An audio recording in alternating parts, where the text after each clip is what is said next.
여러분 안녕하세요, 오롱장입니다. 좋은 기사가 있어서 이거를 현실과 대조해서 설명해드리고 싶어서 영상을 켰습니다. 기사 내용은요.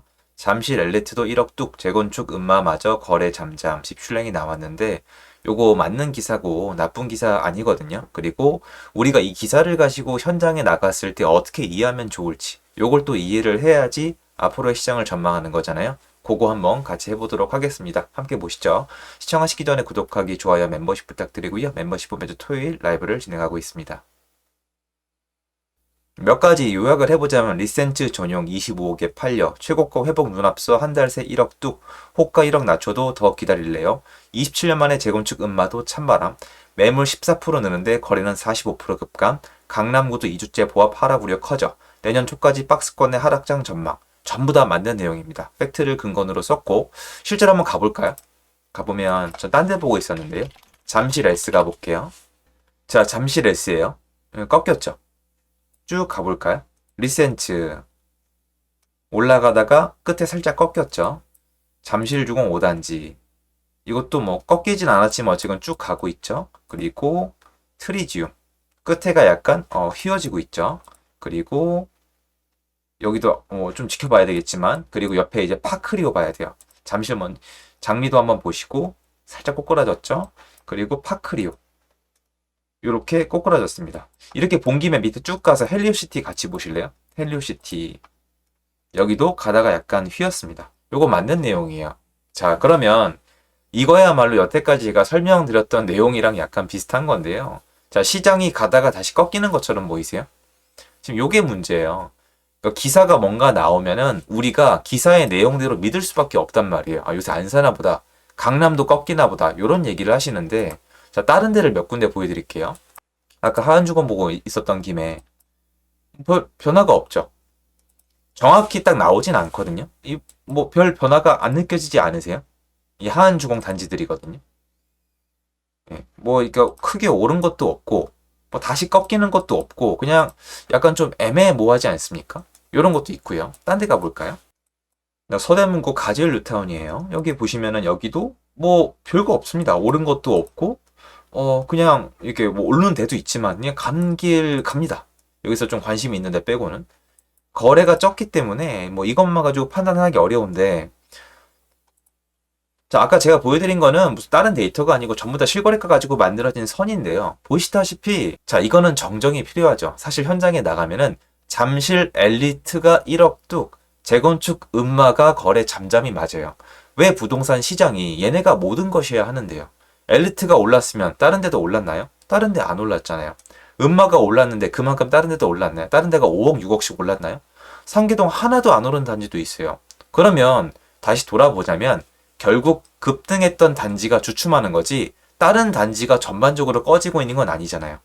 제 생각엔 앞으로 요게 한동안의 언론 트렌드일 거예요. 뭔가 좀 자극적이고 안 좋아 보이는 기사 반면에 은근히 시장에 대해서 뭔가 좀 풀려나가는 총선에 다가올수록 나오는 전형적인 약간 사람들의 마음을 움직일 수 있는 기사가 많이 나오지 않을까 싶은데요. 우리는 다르게 받아들일 필요가 없습니다. 제 질문은 간단해요. 여러분이 여기에 스스로 답변을 해보세요. 부동산 시장이 있고요. 여기는 송파구입니다. 송파구의 리센츠를 보여드릴게요. 끝에가 살짝 꺾였죠. 근데 보시면은 리센츠가 20억에서 거의 25억 5천까지 한 5억 5천, 6억이 올랐단 말이에요. 그건 좋아요. 그러면 얘네 이렇게 올랐잖아요. 그럼 다른 데로 가볼게요. 이 금방입니다. 송파 한양부터 볼까요? 송파 한양. 뭐 그리고 밑에 여러 가지 단지 여러분. 제대로 올라가지 못하고 있죠. 거래량이나 모든 게 엘리트랑은 완전 차이가 납니다. 사실 조금 얘기를 더해서 걸어갈 수 있는 거리란 말이에요. 그러니까 제 말은 어느 정도까지 차이가 나는 건 맞는데 너무 심하다는 겁니다. 여기 전체 단지를 쭉 봐보세요. 전 거의 다 보거든요. 그러면 여러분 생각에 여기 걸어갈 수 있는 거리인데 물론 차이가 있지만요. 걸어갈 수 있는 거리인데 이제 리센츠는 쭉 가서 5억 오르고 6억, 7억, 8억, 9억, 10억이 올라가가지고 얘는 이제 완전 이렇게 올라가고 같은 송파인데 인근 단지는 저렇게 못 오른 상태에서 쭉 가는 게 맞다고 생각하세요? 소위 제가 얘기했던 강북의 아파트는 5억인데 강남의 아파트는 50억 하는 10배 이상 차이 나는 시장으로 갈 거라고 생각을 하세요? 그렇지가 않죠. 여기 나오신 분들도 다 알아요. 인근 단지가 이제 가성비가 훨씬 높다는 걸. 하지만 여기를 선택은 하고 싶죠. 그런데 마음에 드는 호가가 없는 거예요. 그리고 마음에 드는 호가가 없는 와중에 거래가 안 되고 있는데 기존에 팔라 그랬다가 물건을 집어넣었던 분들이 다시 내놓으면서 거래가 되고 있는 거예요. 네 뇌피셜 아니냐? 나가보십시오. 여러분 제 자신있게 말씀드릴 테니까 제 말이 맞나 틀리나 나가보시고 현장 중개인 계시면 말씀해 주세요. 시장은 원래 이렇게 돌아가요. 그래서 제가 이렇게 말씀을 드렸었어요. 이 시장이 더 건강하고 정상적인 상승으로 가기 위해서는 엘리트레가 아니라 인근 단지가 같이 올라주는 모습이어야 한다. 잠실, 강남, 강동, 일부 주요 단지만 올라가는 게 아니라 경기도의 과초만 올라가는 게 아니라 인근으로 옹기가 퍼지는 시장이 수요자들이 집을 고르는 과정이기 때문에 그 모습이 더 좋다. 차라리 같이 회복을 못하는 상태에서 수요가 누적돼서 전세 시장으로 이동을 하는 게 좋지, 일부 지역에 능력되는 사람들은 집을 사고 또 하필 그 지역은 토지 허가 구역이어서 매물이 안 나오니까 수급이 안 맞고 다른 지역은 체력이 안 되니까 매도는 많고 매수는 없고 이런 식으로 어긋나 버리면은 사회 정의적으로 맞지 않다는 게 아니라 나중에 쏠려요. 어떤 거냐면 여러분들이 입장을 바꿔놓고 송파에 집을 사고 싶다고 생각을 해보세요. 그런데 나가봤더니 얘는 이미 이만큼 올랐어요. 비싸요. 저점 대비 5억, 6억이 올라갔습니다. 인근 단지 가니까 하나도 안 올랐어요. 그런데 아무래도 지금 시장은 실거주하고 싶은 사람들이 많이 사요. 3040이 많이 사고요. 여긴 토지거래 허가 구역이고요. 갭 투자를 할 수가 없고요. 그리고 주택이 있는 사람은 취득세 때문에 살 수가 없기 때문에 여기는 무주택 명의에다가 대출이 필요 없고 실제로 거주할 마음에 있는 사람만 법적으로 살 수 있는 게 인증이 되어진 지역이에요. 잠실이 그래서 분석이 편해요.